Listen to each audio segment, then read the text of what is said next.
ஐயோ பாம்பு பாம்பு பாம்பு பாம்பு பாம்பு பாம்பு யாரா இருக்கீங்களா இங்க வாங்கல பாம்பு பாம்பு பாம்பு யாரையும் வாங்கல நிறுத்துங்க, அதை அடிக்காதீங்க. உங்களுக்கு ஒரு விஷயம் தெரியுமா?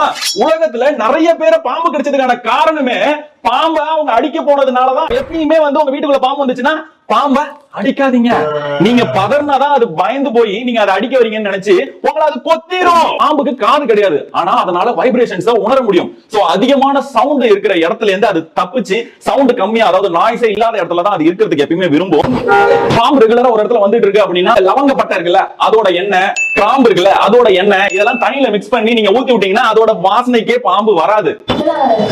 லெமன் கிராஸ் சொல்லுவாங்க. அந்த லெமன் கிராஸ் பிளான்டா இருக்கட்டும், ஸ்னேக் பிளான்ட் ஒரு பிளான்ட் இருக்கு. இந்த பிளான்ட்லாம் இருந்தாலும் அதோட நேச்சுரல் ரிப்பலண்டா நம்ம யூஸ் பண்ணிக்கலாம். பாம்பு செத்துருச்சுன்னு நினைச்சு கூட அதை எப்பயுமே தொட வேணாம். ஏன்னா செத்த பாம்புல கூட விஷம் அப்படியே தான் இருக்கும்.